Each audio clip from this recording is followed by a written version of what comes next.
2. 2 Timothy chapter 2. Our theme, we started it last Wednesday night, is a favorite of many Christians: discipleship. Being a disciple is being a learner or a follower. In secular terms, you have a master teacher who has all of the skills and ability. He takes the time to invest in someone new or young or inexperienced who does not have those skills or abilities. And the whole idea of discipleship is togetherness, being together for long periods of time with one another so that the skills and abilities of the master teacher are instilled into the young person or the inexperienced person, so that they themselves become a master teacher and can then pass on that same ability or skill to others, so that the craft continues for generations. You see it in being a blacksmith or a carpenter or a welder or a mechanic. They often have a mentor, a mentee, a master, an apprentice, somebody who comes in. In the scriptural context, we call it discipleship, passing on that passion and love to others so that it can continue for generations. The word disciple only appears in Matthew, Mark, Luke, John, and Acts, once in the Old Testament, but other than that, all concentrated Matthew, Mark, Luke, John, and Acts. So largely, when we talk about discipleship, we're talking about the relationship that Jesus had with his 12 disciples. One beautiful verse that demonstrates discipleship, although the word is not mentioned, the concept is found in 2 Timothy chapter 2 and verse number 1. 2 Timothy chapter 2 and verse number 1, we read these things. Thou therefore, my son, be strong in the grace that is in the Lord Jesus Christ, and the things that thou hast heard of me among many witnesses, the same commit thou to faithful men who shall be able to teach others also. There's a perfect example of what we mean by discipleship. Christ invested in them. It says, the things that thou hast heard of me. So they heard it from Christ. Now you commit it to faithful men. So they're to pass it on to others who will be able to teach others also. And the cycle will continue for generations to come. And this good news of Jesus Christ and his church will not fade away. In the Old Testament, there is a very sad verse, which is the exact opposite of this. If you go back to Judges in the Old Testament, Judges chapter 2, you'll see the reverse order, and it's one of the saddest verses about discipleship. Judges chapter 2, this is at the end of the days of Joshua and Moses. The people are now on their own in the wilderness, or in the promised land after having come through the wilderness. And listen to Judges chapter 2 and the reverse order of what we just heard in 2 Timothy 2. Judges 2 verse 8. And Joshua the son of Nun, the servant of the Lord, died, being 110 years old. And they buried him in the border of his inheritance in Timnath-Heres, in the mount of Ephraim, on the north side of the hill Gaash. And also all that generation were gathered unto their fathers. And there arose another generation after them, which knew not the Lord, nor yet the works which he had done. So here we have Joshua having passed it on to the generation that was with him and that came through the wilderness, but then there arose another generation which knew not the Lord. In campfire settings, and we're actually going to have a campfire on Friday night if you're able to join us back in Trout Brook. 5 o'clock we're having supper, then we're going to have a campfire devotional time and service and a hayride to follow. No Kingdom kids here at the church. We'll all be back in Trout Brook for a harvest party. And often around campfires like that, we sing a little song, It Only Takes a Spark, Do you know it? To what? Get a fire going, right? And one of the lines is to pass it on. We got to pass it on. You start with a little spark, and then it becomes a fire, and then you pass it on. That's what we want to have happening with the gospel of Jesus Christ. But you see here in Judges, they failed to pass it on, and many have concluded in the past that we're only one generation away from losing our church or from great spiritual decline in our nation and families. We've got to pass this good news along. So, who does the best job of passing on this good news? A complete stranger, a professional, or mom and dad at home? Who's the best at passing on this good news of Jesus Christ to the next generation? Should we hire a professional at the church to teach all of the children? Only having a children's pastor or youth leader and commit all of the responsibility to that person? Should we have a complete stranger come in and teach all of our children what the good news is, which summed up oftentimes we say, what is the good news? The death, burial, resurrection of Jesus Christ, and beyond that, the Lord's Prayer and the Ten Commandments. I mean, those are some of the most basic aspects that we have to pass on to the next generation. Who does it best? Mom and dad, the parents, at home. So let's start there tonight, discipleship at home, and let's go to Malachi chapter 2. Malachi chapter 2. At the end of the Old Testament, in Malachi chapter 2, verse 14, we find that one of the first institutions is the family. And an institution is just a group of people who are organized for the betterment of society. So a bank is an institution, a hospital is an institution, a school is an institution, government is an institution. But the first group that was organized for the betterment of the world is the family. And I think that it's the best of all of those institutions and can do the best to promote godliness and true love. And here you see that one of the elements of a good, strong family is a mom and dad who are not abusing each other. In fact, in Malachi chapter 2, verse 14, it says, "Ye say, wherefore? Because the Lord hath been witness between thee and the wife of thy youth, against whom thou hast dealt treacherously. Yet is she thy companion and the wife of thy covenant. And did not he make one? Yet had he the residue of the Spirit, and wherefore one? That he might seek a godly seed.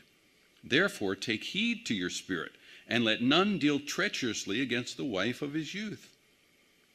So here you can see two in the home, not two men, not two women, but in this case, a man and a woman, committed in love to one another, and neither is abusing the other.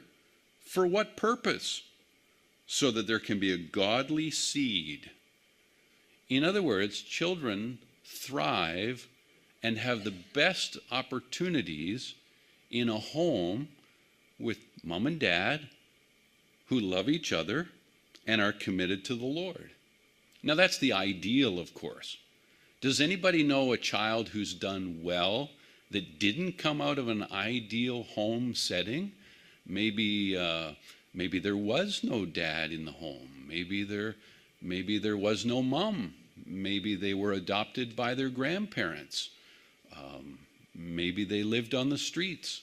Does anybody know anyone who's come from a really dysfunctional home setting and yet by the grace of God has actually done well? Is that possible, or is Malachi saying the only possibility for a child to turn out well is for there to be two parents in the home with love and both saved and committed to Christ? Is there any chance for another boy or girl to get along okay who doesn't come out of a home like that? What is your experience?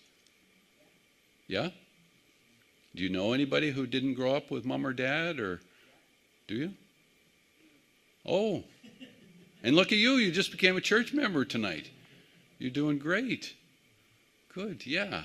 This is what we preach and what we aim for and what we set as an example, and we hope that all will follow. But it's not the only way for there to be a godly child growing up loving Jesus. They're certainly jeopardized by any other state, but there are many, and I can give you a biblical example. If you go back to 1 Kings 14 for a moment, let's look at 1 Kings 14. Here are some of the kings of Israel. Actually, Judah, the nation, was already split by this time. 1 Kings 14. And we're going to meet first King Rehoboam. Anybody remember that name from the Old Testament? There were two very similar fellows at about the same time. Right after Solomon passed away, the nation was split between Jeroboam and Rehoboam. Now, Rehoboam was the first. 1 Kings chapter number 14.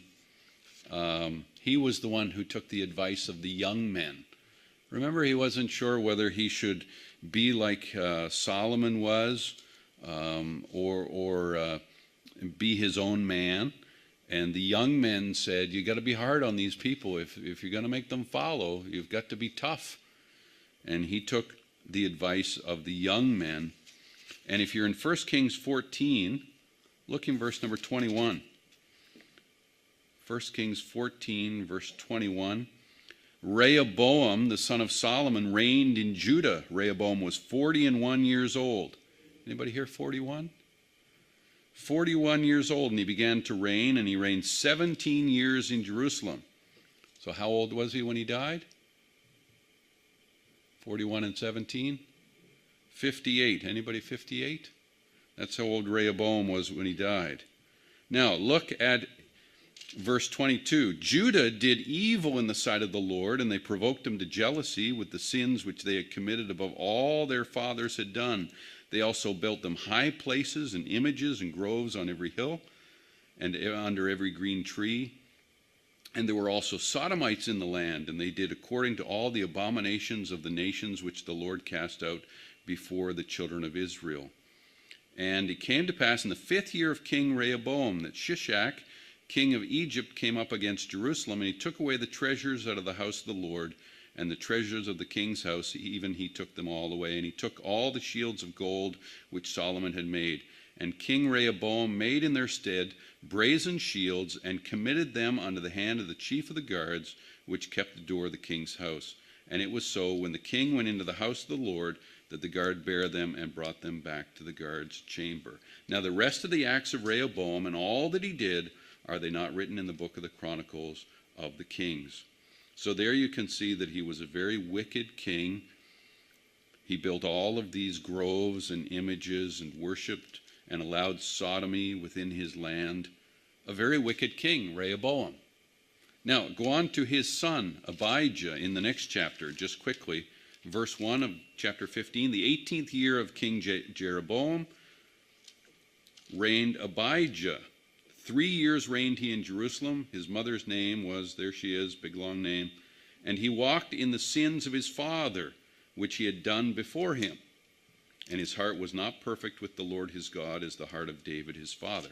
So now we have grandfather and father, wicked, wicked, wicked kings. But keep going in the 15th chapter, verse 8. Abijam slept with his fathers, and they buried him in the city of David, and Asa his son reigned in his stead.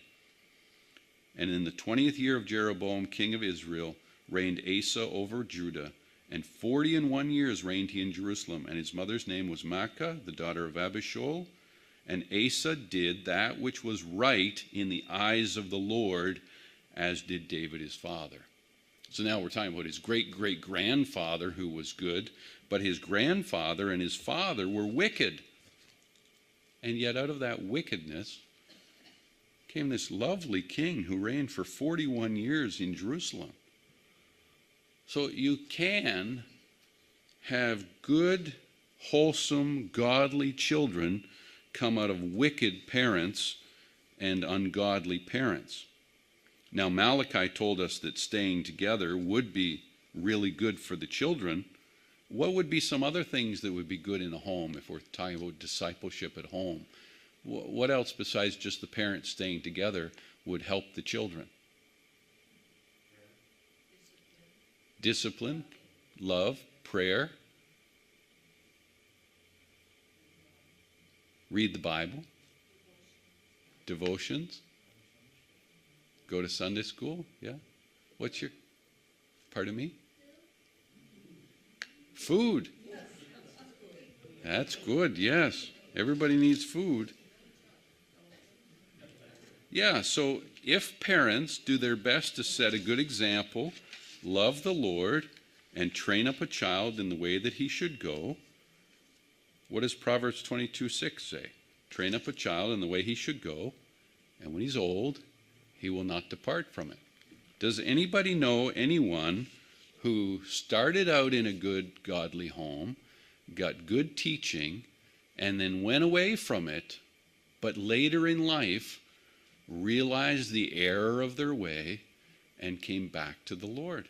Does that ring true for anybody? Do you know anybody who late in life they actually came back around to what they knew was right and repented of their sins and started to trust the Lord? I have a little story here of a woman. Now, this woman grew up in a Christian home. She sang in church, and one of the songs that she sang was Amazing Grace. So you can imagine this little girl singing on Sunday, Amazing Grace, how sweet the sound. And what's the next line? That saved a wretch like me. Now, this little girl, every time that she sang it, she changed those words. She'd get up and she'd sing, Amazing Grace, how sweet the sound that saved a soul like me. And she told her family that she was not going to say that she was a wretch, because she was not a wretch, she was a good girl. So she did not sing that she was a wretch, she just sang that she was a soul. Now her family prayed and prayed that she would be saved, and you know that in her 90s, she went into an assisted living facility, and she started to read the Bible seriously. And at 101, or 102 rather, she called her son-in-law, who had been praying for her, and when he got to the door, she had tears in her eyes, and guess what she told him? I am a wretch. I realize it now after all of these years that I'm a wretch, and I need to be saved. And at 102 years of age, that girl who used to sing in the church, she got saved, and she said that it said of her that for the next 2 years, until the Lord took her home at 104, she witnessed to people in the assisted living facility and everybody else who would come by, telling them her story, how she got saved at 102, and the last time she was heard singing Amazing Grace, guess what she sang? Amazing Grace, how sweet the sound that saved a wretch like me. You have to be willing to admit that you're a sinner before you can be saved. And she certainly was. So she started out in a good home. She kind of went astray for many years, but her parents taught her well, and she came back to it. Even though she was 102, she came back to it. So we can't make children serve the Lord or do anything, but we can set the ideal conditions for them to grow. You know, children are like houseplants, aren't they? Yes, you were going to say? That's right, yes. God waited 102 years to save her. Yeah. So next time you look at a houseplant, you can think of a child, because children are just like houseplants. You cannot make a houseplant grow. All you can do is make the ideal conditions for that houseplant to grow. You can set it in enough sunlight, give it enough water, give it a little miracle grow, whatever you need, and pray to God that it'll grow. But you can't make it grow. You just make the conditions and pray to God that it'll grow. And that's what we do with all of our children, because discipleship works best in the home. Yes, the church can do it, and yes, some stranger might come along and be influential in their life. In fact, it's kind of funny, isn't it, how strangers seem to have more influence on children than their own parents. Your parents can tell you something over and over and over again, and you never listen to them. And then some perfect stranger online or at school says something, and all of a sudden it's this brand new idea. You say, why won't you listen to me? You'll listen to them. Well, let's pray for families and for children, that they'll all be part of the Great Commission, which is to make disciples. And next time we'll talk more about discipleship. Okay, we're going to go on to prayer. And we've got lots of prayer requests.